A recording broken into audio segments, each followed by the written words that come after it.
Good morning friends, Amit life maker YouTube channel पे आप लोगों का स्वागत है। देखिए दोस्तों, आज की सेशन फ्रेंड्स हम लोग करने वाले हैं समान अध्ययन का दोस्तों सेशन। और यह दोस्तों आपके बिहार शिक्षक भर्ती 4.0 5.0 एग्जाम के पर्पज से बहुत ही महत्वपूर्ण है दोस्तों, क्योंकि दोस्तों इसमें सिर्फ प्रीवियस ईयर का क्वेश्चन है दोस्तों। आपके हर एक पेपर में दोस्तों जो जीएस का सेक्शन जो पूछा जाता है फ्रेंड्स 40 मार्क का, टोटल जितने भी एग्जाम हुए दोस्तों अभी तक में दोस्तों 1.0 2.0 3.0 री एग्जाम तक का हर एक पेपर का दोस्तों इस बुक में दिया गया सॉल्यूशन सहित दोस्तों क्वेश्चन उसका दोस्तों अभी तक में हम लोग देखिए, अभी तक में हम इतिहास कंप्लीट कर चुके हैं दोस्तों। उसके बाद ज्योग्राफी भी कंप्लीट कर चुके हैं। उसके बाद पर्यावरण पारिस्थितिकी वगैरह दोस्तों, जनसंख्या नगरीकरण और भारतीय अर्थव्यवस्था और पॉलिटी और साइंस तक कंप्लीट कर लिए दोस्तों। और विज्ञान प्रौद्योगिकी प्रादेशिक ज्ञान बिहार विशेष से जितने सारे क्वेश्चन हुए थे दोस्तों वो, और विविध का दोस्तों 25 क्वेश्चन कंप्लीट किए थे दोस्तों। और जो क्वेश्चन बचा हुआ है फ्रेंड्स वो अभी इसे कंप्लीट कर लेंगे दोस्तों हम लोग। तो चलते हैं दोस्तों हम लोग अपने डायरेक्ट अपने सेशन पे।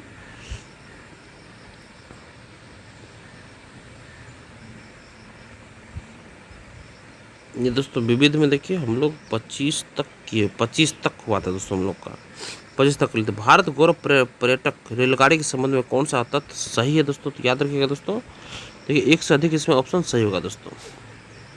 देखिए दोस्तों नेक्स्ट क्वेश्चन पर चलते हैं दोस्तों हम लोग 26 क्वेश्चन। देखिए दोस्तों जो अभी तक देखिए दोस्तों जो मेरे पिछले वाले सेशन को नहीं देखे हैं वो इसी चैनल पे प्लेलिस्ट बना है दोस्तों, प्लेलिस्ट में जाकर ढूंढिएगा दोस्तों, टोटल सेट मिल जाएगा। और देखिए दोस्तों अपने इस चैनल पे दोस्तों हम बहुत सारा चीज़ करवाते हैं, करंट अफेयर्स भी करवाते हैं, हिस्ट्री का, भारतीय राष्ट्रीय आंदोलन का, हर एक चीज़ का करवाते हैं दोस्तों। तो आप लोग अगर पूरा करते हैं दोस्तों आपके एग्जाम में एक भी क्वेश्चन छूटने वाला नहीं है दोस्तों। तो देखिए दोस्तों 26 नंबर क्वेश्चन, अज्ञात शवों के डीएनए का डाटाबेस रखने वाला भारत का प्रथम राज्य कौन सा है? यह हिमाचल प्रदेश है। अज्ञात शवों के डीएनए का डाटाबेस रखने वाला, देखिए दोस्तों अज्ञात शवों के डीएनए का डाटाबेस रखने वाला भारत का प्रथम राज्य हिमाचल प्रदेश है। इस राज्य सरकार के द्वारा इस पहल को अप्रैल 2022 से शुरू किया गया था। इस डाटाबेस के निर्माण के समय से अब तक कुल 150 अज्ञात शवों के डीएनए सैंपल का डाटाबेस तैयार किया जा चुका है। नेक्स्ट मध्याह्न भोजन योजना का नया नाम क्या है दोस्तों, तो पीएम पोषण योजना दोस्तों। मध्याह्न भोजन योजना का नया नाम दोस्तों पीएम पोषण योजना है दोस्तों। देखिए मध्याह्न भोजन योजना केंद्र सरकार प्रायोजित योजना है जिसकी शुरुआत 1995 में की गई थी। वर्ष 2021 में इस योजना का नाम परिवर्तित कर प्रधानमंत्री पोषण शक्ति योजना पीएम पोषण योजना कर दिया गया दोस्तों। इस योजना का मुख्य उद्देश्य भूखमरी और कुपोषण को समाप्त करना व प्राथमिक विद्यालयों में नामांकन और छात्रों की उपस्थिति में वृद्धि करना है।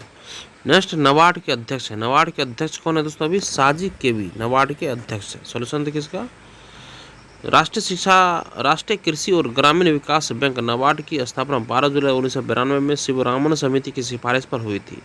इसके वर्तमान 2024 अध्यक्ष साजिद केवी है। उन्होंने पूर्व में 21 मई 2020 तक नाबार्ड के उप प्रबंध निदेशक डीएमडी के रूप में कार्य किया है। नेक्स्ट देखिए ओएनजीसी के अध्यक्ष कौन दोस्तों? ओएनजीसी के अध्यक्ष अभी कौन दोस्तों है? ओएनजीसी के नाबार्ड के साजिद केवी ओएनजीसी के अध्यक्ष कौन है फ्रेंड्स? इसमें देखिए दोस्तों इसमें हमारा कोई भी ओएनजीसी का अध्यक्ष नहीं है दोस्तों, इसमें से ऑप्शन के हिसाब से दोस्तों नहीं। डॉक्टर अलका मित्तल, माधुरी मित्तल ये सब नहीं है दोस्तों। देखिए ONGC oil and natural gas corporation limited, ONGC सार्वजनिक क्षेत्र की एक पेट्रोलियम कंपनी है। इस कंपनी को वर्ष 1997 में भारत सरकार द्वारा नवरत्न कंपनी का दर्जा दिया गया था और 2010 में महारत्न कंपनी का दर्जा दिया गया। और ओएनजीसी के वर्तमान अध्यक्ष अरुण कुमार सिंह है दोस्तों। नेक्स्ट है समग्र रक्षा स्टाफ का मुख्यालय भारत में कहाँ स्थित? समग्र रक्षा स्टाफ का मुख्यालय कहाँ स्थित है दोस्तों? ये दोस्तों हमारा है फ्रेंड्स ऑप्शन नंबर ए सही है दोस्तों। इसका दोस्तों नई दिल्ली में समग्र रक्षा स्टाफ का मुख्यालय स्थित है दोस्तों, नई दिल्ली में। देखिए समग्र रक्षा स्टाफ का मुख्यालय नई दिल्ली में स्थित है। इसकी स्थापना वर्ष 2001 में की गई थी। नेक्स्ट है अंतर्राष्ट्रीय न्यायालय कहाँ स्थित है दोस्तों? अंतर्राष्ट्रीय न्यायालय द हेग, अंतर्राष्ट्रीय न्यायालय दोस्तों हेग में दोस्तों स्थित है। लग्जमबर्ग का दोस्तों ये हेग है दोस्तों, नीदरलैंड का हेग में दोस्तों। नेक्स्ट है अंतर्राष्ट्रीय न्यायालय आईसीजे द हेग नीदरलैंड में स्थित है। यह संयुक्त राष्ट्र यूएन का प्रमुख न्यायिक अंग है। इसकी स्थापना जून 1945 में संयुक्त राष्ट्र के चार्टर द्वारा की गई थी। इसमें कुल न्यायाधीशों की संख्या 15 है दोस्तों और इनका कार्यकाल 9 वर्षों का होता है दोस्तों। नेक्स्ट विश्व पृथ्वी दिवस हर वर्ष कब मनाया जाता है? विश्व पृथ्वी दिवस हर वर्ष कब मनाया जाता है? ये 22 अप्रैल को हर वर्ष विश्व पृथ्वी दिवस मनाया जाता है। प्रत्येक वर्ष 22 अप्रैल को विश्व पृथ्वी दिवस मनाया जाता है। विश्व पृथ्वी दिवस 2024 का थीम था ग्रह बनाम प्लास्टिक, 24 का थीम था दोस्तों, अभी बदल चुका है। जैसे कि 22 अप्रैल को किस रूप में बनाते हैं दोस्तों, तो विश्व पृथ्वी दिवस के रूप में हम बनाते हैं इसे, विश्व पृथ्वी दिवस के रूप में। नेक्स्ट है स्टैचू ऑफ यूनिटी किससे संबंधित है दोस्तों, स्टैचू ऑफ यूनिटी देखिए दोस्तों, यह वल्लभ भाई पटेल से संबंधित है दोस्तों, वल्लभ भाई पटेल से संबंधित दोस्तों। देखिए स्टैचू ऑफ यूनिटी भारत के प्रथम उपराष्ट्रपति तथा प्रथम गृह मंत्री वल्लभ भाई पटेल को समर्पित एक स्मारक है। यह सरदार सरोवर बांध के निकट नर्मदा नदी गुजरात के किनारे स्थित है। यह नर्मदा नदी गुजरात के किनारे स्थित है। इसकी ऊंचाई 182 मीटर है। वर्तमान में यह विश्व की सबसे ऊंची प्रतिमा है। नेक्स्ट, निम्नलिखित कथनों पर विचार करें। चंद्रयान 3 भारत का एक महत्वपूर्ण अंतरिक्ष मिशन नहीं है। देखिए दोस्तों, इसमें बोला सही निम्नलिखित कथन विचार इसमें से कौन सा सही है दोस्तों। और देखिए चंद्रयान 3 के साथ भेजे गए विक्रम लैंडर और प्रज्ञान रोवर अपना कार्य ठीक से नहीं किए हैं, ये भी गलत है दोस्तों। चंद्रमा पर यान उतरने वाले देश की सूची में भारत चौथे स्थान पर, यह ऑप्शन दोस्तों बिल्कुल हमारा सही है दोस्तों। देखिए दोस्तों, चंद्रयान 3 भारतीय अंतरिक्ष अनुसंधान संगठन इसरो का एक मिशन है जो 14 जुलाई 2023 को श्रीहरिकोटा के सतीश धवन अंतरिक्ष केंद्र से प्रक्षेपित किया गया था। और चंद्रयान 3 5 अगस्त को चंद्रमा की कक्षा में प्रवेश किया और चंद्रयान 3 का विक्रम लैंडर 23 अगस्त 2023 को चंद्रमा के दक्षिणी ध्रुव पर सफलतापूर्वक उतरा। और चंद्रमा के दक्षिणी ध्रुव पर यान उतारने वाला भारत विश्व का पहला देश है। और जबकि चंद्रमा पर यान उतारने वाला देशों की सूची में भारत चौथे स्थान पर है। नेक्स्ट, चंद्रयान 3 चंद्रमा के किस भाग पर उतरा है, तो ये दक्षिणी ध्रुव पर, साउथ पोल पे ये उतरा है, साउथ पोल पे। नेक्स्ट, चंद्रयान 3 कहाँ से प्रक्षेपित किया गया था, श्रीहरिकोटा से चंद्रयान 3 प्रक्षेपित किया गया था, ये आप लोग याद रखिएगा। नेक्स्ट है कि संयुक्त राष्ट्र मुख्यालय में स्थापित महात्मा गांधी की प्रतिमा का निर्माण किसने किया था, तो ये राम सुतार ने। संयुक्त राष्ट्र मुख्यालय में स्थापित महात्मा गांधी की प्रतिमा का निर्माण किसने किया था, तो ये राम सुतार ने किया था, राम सुतार ने। देखिए दिसंबर 2022 में राष्ट्रपिता महात्मा गांधी की आवक्ष प्रतिमा संयुक्त राष्ट्र मुख्यालय में स्थापित की गई। इस प्रतिमा का अनावरण भारतीय विदेश मंत्री डॉक्टर एस जयशंकर और संयुक्त राष्ट्र महासचिव एंटोनियो गुतेरस द्वारा की गई है। और विदेश मंत्री एस जयशंकर और संयुक्त राष्ट्र महासचिव एंटोनियो गुटेरस के द्वारा ये की गई। और यह प्रतिमा प्रतिष्ठित शिल्पकार पद्मश्री से सम्मानित राम सुतार द्वारा निर्मित की गई है। नेक्स्ट, मानव अधिकार दिवस प्रतिवर्ष कब मनाया जाता है, यह 10 दिसंबर को मनाया जाता है। मानव अधिकार दिवस प्रतिवर्ष ये 10 दिसंबर को मनाया जाता है। देखिए फ्रेंड्स, मानव अधिकार दिवस 10 दिसंबर को मनाया जाता है। इस वर्ष मानवाधिकार दिवस का विषय तो सभी के लिए स्वतंत्रता, समानता और न्याय। ध्यातव्य है कि 10 दिसंबर 1948 को संयुक्त राष्ट्र महासभा द्वारा मानव अधिकार की सार्वभौम घोषणा की मंजूरी दी गई थी। नेक्स्ट है इंडिया प्राइड प्रोजेक्ट का उद्देश्य। इंडिया प्राइड प्रोजेक्ट का उद्देश्य क्या है दोस्तों, ये दोस्तों ऑप्शन नंबर सी देखिए, भारतीय विरासतों को वापस भारत लाना। भारतीय विरासतों दोस्तों, तो इंडिया प्राइड प्रोजेक्ट का उद्देश्य क्या है, इसमें से ऑप्शन नंबर सी सही होगा इसका, भारतीय विरासतों को वापस भारत लाना। भारतीय विरासतों को भारत वापस लाना, यही इसका उद्देश्य है। इंडिया प्राइड प्रोजेक्ट भारत गौरव परियोजना का उद्देश्य भारत की चुराई गई विरासतों को वापस लाना है। इस प्रोजेक्ट की स्थापना वर्ष 2013 में हुई थी। और इंडिया प्राइड प्रोजेक्ट कला प्रेमियों का एक गैर लाभकारी समूह है जो चोरी हुई भारतीय कलाकृतियों को ट्रैक करने और उनकी वापसी सुनिश्चित करने के लिए अभिलेखीय सामग्री, सोशल मीडिया और वकालत का उपयोग करता है। नेक्स्ट, परमाणिक पोषण इकाई निम्नलिखित में से किसकी मापन इकाई है, तो ये है ऑप्शन नंबर भूमि की वहन क्षमता। परमाणिक पोषण इकाई निम्नलिखित में से किसकी मापन इकाई है, तो ये भूमि की वहन क्षमता का। सॉल्यूशन देखिए इसका, परमाणिक पोषक इकाई भूमि की वहन क्षमता की मापन इकाई है। वहन क्षमता किसी भौगोलिक क्षेत्र के परितंत्र में किसी जीवधारी प्रजाति की उस अधिकतम जनसंख्या के रूप में परिभाषित की जाती है जिसे उस परितंत्र के संसाधन पोषण प्रदान कर सकते हो। नेक्स्ट, भारत में दूसरा पनडुब्बी संग्रहालय कहाँ बनाया गया है। दूसरा पनडुब्बी संग्रहालय ये दीघा पश्चिम बंगाल में बनाया गया दोस्तों। भारत में दूसरा पनडुब्बी संग्रहालय कहाँ बनाया गया है, ये दीघा पश्चिम बंगाल में बनाया गया दोस्तों। भारत में दूसरा पनडुब्बी संग्रहालय कहाँ बनाया गया था? दीघा, पश्चिम बंगाल में बनाया गया। दीघा पश्चिम बंगाल में बनाया गया है। भारत में दूसरा पनडुब्बी संग्रहालय दीघा, पश्चिम बंगाल में। देखिए, भारत में दूसरा पनडुब्बी संग्रहालय पश्चिम बंगाल के दीघा पर स्थापित किया गया। भारत का पहला पनडुब्बी संग्रहालय विशाखापत्तनम में स्थापित किया गया था। नेक्स्ट, राष्ट्रीय शिक्षा नीति 2020 किस ग्रेड से व्यावसायिक शिक्षा को मुख्यधारा की शिक्षा में एकीकृत करने पर जोर दे रही है? ये ग्रेड 6 से। देखिए, राष्ट्रीय शिक्षा नीति 2020 ग्रेड 6 से व्यावसायिक शिक्षा को मुख्य धारा की शिक्षा में एकीकृत करने पर जोर देती है। और NAP 2020 के अनुसार 2025 तक कम से कम 50% शिक्षार्थियों को स्कूल और उच्च शिक्षा के माध्यम से व्यावसायिक अनुभव प्राप्त होगा। और प्रत्येक बच्चे से यह अपेक्षा की जाती है कि वह कम से कम एक व्यवसाय सीखे और कई और व्यवसायों से परिचित हो। NAP 2020 में कहा गया है कि व्यावसायिक और शैक्षणिक धाराओं के बीच कोई कठिन अलगाव नहीं होगा। स्कूली छात्रों के पास वर्ष में 10 बैगलेस दिन होंगे, जिसके दौरान उन्हें अपनी पसंद के व्यवसाय से अवगत कराया जाएगा। वह ग्रेड 6 से 8 तक के अनुभवात्मक व्यावसायिक शिक्षण द्वारा पूरक होगा। नेक्स्ट है, खेल के संदर्भ में निम्नलिखित में से कौन से जोड़े सही सुमेलित हैं? खेल के संदर्भ में तो ऑप्शन नंबर डी देखिए, 2 और 4 जोड़े सही सुमेलित है। 2 और 4 Venus Rosewater Dish Wimbledon trophy महिला को, 4 है ऑस्ट्रेलियन ओपन महिला डाफने अर्कुस्ट मेमोरियल कप को। तो 2 और 4 ये हमारा सही होगा। देखिए, Venus Rosewater Dish Wimbledon trophy महिला है, ऑस्ट्रेलियन ओपन महिला डाफ्टे और अर्कुस्ट मेमोरियल कप, और फ्लशिंग मिडोज ये US ओपन का है, और रोलैंड गैरोस ये फ्रेंच ओपन का है। अब नेक्स्ट क्वेश्चन देखिए 45 नंबर, जूते फैशन सहायक सामग्री ये विवरण देखिए। जूते फैशन सहायक सामग्री और विवरण इसका देखिए, बैरेट इस सब का दोस्तों क्या है, तो वही हमें देखना है दोस्तों। ऑप्शन नंबर 20 का दोस्तों सही होगा।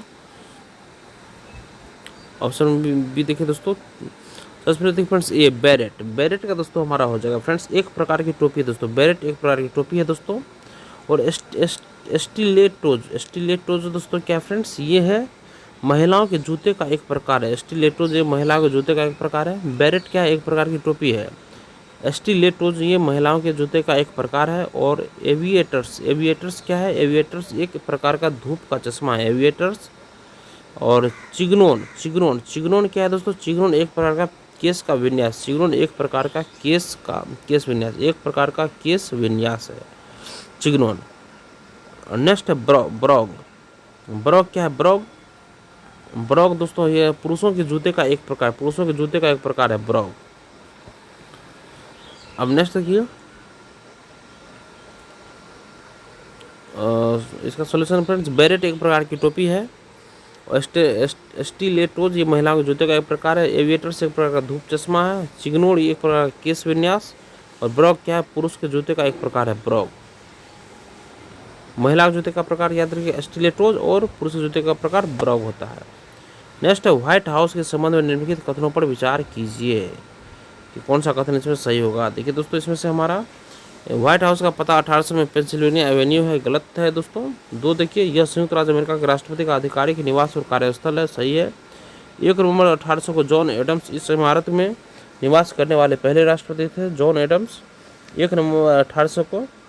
और यह अमेरिकी लोकतंत्र का प्रतीक है, ये भी सही है दोस्तों। तो ऑप्शन नंबर हमारा इसमें ऑप्शन 2, 3, 4 देखिए, ऑप्शन नंबर डी करेक्ट होगा।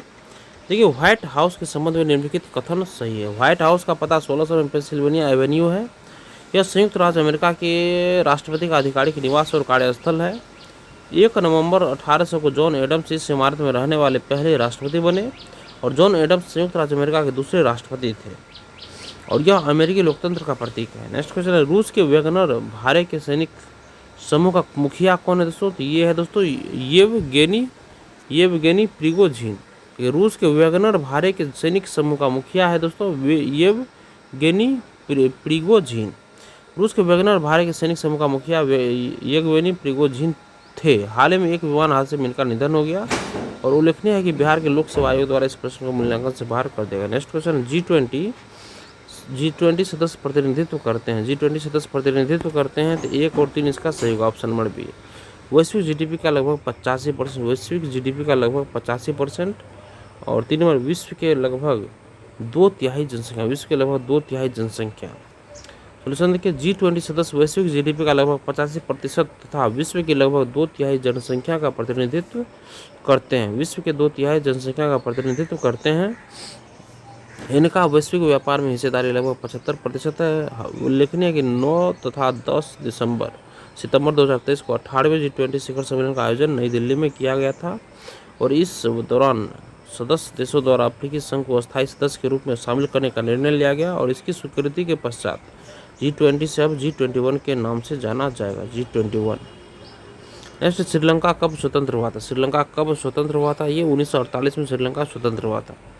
श्रीलंका को ब्रिटेन से स्वतंत्रता 4 फरवरी 1948 को मिली थी और श्रीलंका ने ब्रिटेन से आज़ादी प्राप्त करने के लिए लंबे समय तक संघर्ष किया। इसके बाद वर्ष 1972 में श्रीलंका गणतंत्र बना। नेक्स्ट, आयरलैंड को जबरदस्ती यूनाइटेड किंगडम में कब मिलाया गया? आयरलैंड को जबरदस्ती यूनाइटेड किंगडम में कब मिलाया गया? तो ये 1801 ईस्वी में आयरलैंड को जबरदस्ती यूनाइटेड किंगडम में मिलाया गया था। आयरलैंड को जबरदस्ती यूनाइटेड किंगडम में वर्ष 1801 में मिलाया गया और भौगोलिक रूप से उत्तरी आयरलैंड का था आयरलैंड का तथा राजनीतिक रूप से यूके यूनाइटेड किंगडम का हिस्सा है। दोस्तों देखिए, उत्तरी आयरलैंड का तथा राजनीतिक रूप से यूके यूनाइटेड किंगडम का हिस्सा है। नेक्स्ट क्वेश्चन, इनमें से कौन दी सोशल कॉन्ट्रैक्ट पुस्तक के लेखक है? दी सोशल कॉन्ट्रैक्ट पुस्तक के लेखक इनमें से कौन है? ये Jean Jacques Rousseau social contract the social contract पुस्तक के लेखक है Jean Jacques Jean Jacques Rousseau. ये फ्रांस के जीन जैक्स रूसो ने दी सोशल कॉन्ट्रैक्ट नामक पुस्तक लिखी। यह पुस्तक 1762 में लिखी गई थी। इनका जन्म जेनेवा में 28 जून 1712 ईस्वी को हुआ था। फ्रांस का है ये। नेक्स्ट, इनमें से कौन विश्वास करता था कि साम्यवादी समाज भविष्य का प्राकृतिक समाज था? तो ये कार्ल मार्क्स ये विश्वास करता था। कार्ल मार्क्स विश्वास करता था कि समाजवादी समाज भविष्य का प्राकृतिक समाज था। सॉल्यूशन देखिए इसका फ्रेंड्स, कार्ल मार्क्स विश्वास करता था कि साम्यवादी समाज भविष्य का प्राकृतिक समाज था। कार्ल मार्क्स हीगेल के विचारों से प्रभावित था। इसने होली फैमिली नामक पुस्तक प्रकाशित करवाई जिसमें उन्होंने सर्वहारा वर्ग और सैद्धांतिक विचारधारा पर सर्वाधिक प्रकाश डाला। मार्क्स ने अपने साम्यवादी घोषणा पत्र में पूंजीवादी को समाप्त करने का संकल्प लिया था, कार्ल मार्क्स ने। नेक्स्ट क्वेश्चन देखिए, निम्नलिखित में से कौन सा भारत में कठोर जाति व्यवस्था के लोप होने के मुख्य कारण के रूप में जाना जाता है? निम्नलिखित से कौन सा भारत में कठोर जाति व्यवस्था के लोप होने के मुख्य कारण के रूप में जाना जाता है? संविधान तथा उसके आधारभूत संरचना, सामाजिक सुधार एवं आर्थिक विकास, साक्षरता एवं शिक्षा विकास, उपयुक्त में से एक से अधिक। तो उपयुक्त में से एक से अधिक ही ऑप्शन हमारा सही होगा क्योंकि सब इसमें ऑप्शन फॉलो कर रहा है। देखिए, संविधान तथा इसकी आधारभूत संरचना तथा सामाजिक सुधार तथा आर्थिक विकास और साक्षरता एवं शिक्षा विकास, यह सभी भारत में कठोर जाति व्यवस्था के लोप होने के मुख्य कारण के रूप में जाना जा सकता है। अतः उपयुक्त विकल्पों में से एक से अधिक सही होगा। नेक्स्ट है, अमेजन बेसिन में एक बड़े मकान को क्या नाम दिया गया जिसकी छत की तिरछी खड़ी ढाल होती है? इसे मलोका। अमेजन बेसिन में एक बड़े मकान को क्या नाम दिया गया है जिसकी छत की तिरछी खड़ी ढाल होती है? ये मलोका। सोल्यूशन इसका देखिए, अमेजन बेसिन में एक बड़े मकान को मलोका कहा जाता है। इसकी छत तिरछी खड़ी ढाल की होती है।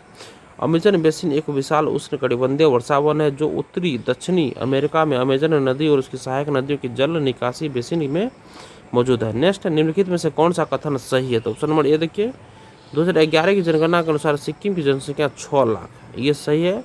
क्षेत्रफल की दृष्टि से उत्तर प्रदेश भारत का सबसे बड़ा राज्य, ये गलत है, राजस्थान है। भारत का क्षेत्रफल विश्व के क्षेत्रफल का 2.6%, भारत का क्षेत्रफल विश्व के क्षेत्रफल का 2.6%, ये भी गलत है। देखिए, भारत का क्षेत्रफल विश्व के क्षेत्रफल का दोस्तों 2.4%, ये याद रखिएगा। और भारत का कुल क्षेत्रफल 32,87,263 वर्ग किलोमीटर है। तो विश्व के कुल क्षेत्रफल का 2.4% है। क्षेत्रफल की दृष्टि से यह क्रमशः रूस, कनाडा, चीन, अमेरिका, रूस हो गया, रूस, कनाडा, चीन, अमेरिका, ब्राज़ील और ऑस्ट्रेलिया के बाद 7वां सबसे बड़ा देश है। क्षेत्रफल की दृष्टि से भारत सबसे बड़े राज्य क्रमशः राजस्थान, मध्य प्रदेश, महाराष्ट्र तथा उत्तर प्रदेश है। अतः क्षेत्रफल की दृष्टि से उत्तर प्रदेश का देश के राज्यों में चौथा स्थान। अतः क्षेत्रफल की दृष्टि से उत्तर प्रदेश का देश के राज्यों में चौथा स्थान है। क्षेत्रफल की दृष्टि से उत्तर प्रदेश का देश के राज्यों में चौथा स्थान है। क्षेत्रफल की दृष्टि से ध्यातव्य के देश के राज्यों में जनसंख्या की दृष्टि से उत्तर प्रदेश का प्रथम स्थान है। जनगणना 2011 के अनुसार सिक्किम की जनसंख्या तो 6.10 लाख है। नेक्स्ट, निम्नलिखित में से कौन सा देश नाटो का सदस्य है? नाटो का सदस्य इसमें से कौन सा होगा? देखिए, बेल्जियम, कनाडा, डेनमार्क इसमें उपयुक्त में से एक से अधिक ऑप्शन सही होगा दोस्तों नाटो का। देखिए, नाटो का विस्तृत रूप नॉर्थ अटलांटिक ट्रीटी ऑर्गेनाइजेशन, उत्तरी अटलांटिक संधि संगठन है। यह सोवियत संघ के खिलाफ सामूहिक सुरक्षा प्रदान करने के लिए संयुक्त राज्य अमेरिका, कनाडा, कई पश्चिमी यूरोपीय देशों द्वारा अप्रैल 1949 में स्थापित एक सैन्य गठबंधन है। इसका मुख्यालय ब्रुसेल्स, बेल्जियम में है। वर्तमान में इसमें 31 सदस्य राष्ट्र शामिल है। इसके मूल सदस्य Belgium, Canada, Denmark, France, Iceland, Italy, Luxembourg, Netherlands, Norway, पुर्तगाल, यूनाइटेड किंगडम और संयुक्त राज्य अमेरिका है। नाटो का 31वां सदस्य देश फिनलैंड मार्च 2023 में बना है। नेक्स्ट है, मेघ गर्जन के समय निम्नलिखित में से क्या सुरक्षित है? दोस्तों, तो छोटे पेड़ के नीचे आश्रय लेना, छोटे पेड़ के नीचे आश्रय लेना। मेघ गर्जन के समय निम्नलिखित में से क्या सुरक्षित है? देखिए, खुली छत के छतरी लेकर चलना ये गलत है। खुली जगह में खड़े रहना ये गलत है, ये भी गलत है। छोटे पेड़ के नीचे आश्रय लेना। देखिए, मेघ गर्जन त्वरित बोल्ट, लाइटिंग बोल्ट के आसपास हवा की तेजी से विस्तार के कारण होता है, अर्थात मेघ गर्जन त्वरित लाइटनिंग के कारण होता है। त्वरित बादलों के बीच या बादल और जमीन के बीच प्रवाहित होने वाले इलेक्ट्रॉनों की धारा है। मेघ गर्जन के समय कोई भी खुला स्थान, ऊंचे वृक्ष, ऊंचे स्थान सुरक्षित नहीं है। त्वरित झांझा के समय छाता लेकर चलना किसी भी दृष्टि से सुरक्षित नहीं है, क्योंकि त्वरित धातु से बनी वस्तुओं पर आघात कर सकती है। यदि आप बाहर है तो छोटे वृक्ष का आश्रय लेना अपेक्षाकृत सुरक्षित है। नेक्स्ट, किसने कहा अपनी राष्ट्रीय पहचान की उपेक्षा भारत की समस्याओं का मूलभूत कारण है? किसने कहा अपनी राष्ट्रीय पहचान की उपेक्षा भारत की समस्याओं का मूलभूत कारण है? तो ये कहते हैं दीनदयाल उपाध्याय ने। देखिए, इसका सोल्यूशन, अपनी राष्ट्रीय पहचान की उपेक्षा भारत की समस्याओं का मूलभूत कारण है, यह दीनदयाल उपाध्याय जी का कथन है। ये एक भारतीय राजनीतिक एकात्म मानववाद विचारधारा के समर्थक और वर्तमान भारतीय जनता पार्टी के अग्रदूत थे। नेक्स्ट है, निम्नलिखित में से कौन सा रूसी क्रांति तथा यूएसएसआर के प्रभाव के तहत निर्मित हुआ था? ये ऑप्शन में उपयुक्त में से एक से अधिक। ग्रेट ब्रिटेन का साम्यवादी दल कम्युनिस्ट पार्टी, ग्रेट ब्रिटेन का साम्यवादी दल, देखिए फ्रेंड्स, ग्रेट ब्रिटेन का साम्यवादी दल कम्युनिस्ट पार्टी, ये निम्नलिखित में कौन सा रूसी क्रांति तथा यूएसएसआर के प्रभाव के तहत निर्मित हुआ था? ये ग्रेट ब्रिटेन का साम्यवादी दल कम्युनिस्ट पार्टी। देखिए फ्रेंड्स, ये सही होगा दोस्तों। और पूर्व के लोगों का सम्मेलन 1920 और द कॉमिंटन्स। देखिए, रूसी क्रांति तथा यूएसआर के प्रभाव से साम्यवादी का यूरोप, पूर्वी व दक्षिण एशिया तक प्रसार बढ़ा। इसी के फलस्वरूप ब्रिटेन के साम्यवादी दल कम्युनिस्ट पार्टी का गठन हुआ। साथ ही मॉस्को में 1919 में द कम्युनिस्ट्स व पूर्व के लोगों का 1920 में सम्मेलन होना इसी का परिणाम था। और देखिए फ्रेंड्स, इसी के साथ हमारा सेशन आज यहीं पे कंप्लीट होता है फ्रेंड्स। अब दोस्तों मैथ का सेशन है दोस्तों, मैथ बना लीजिएगा दोस्तों, वैसे कोशिश करेंगे हम इसको बनाने का दोस्तों। धन्यवाद दोस्तों, आपका दिन शुभ हो।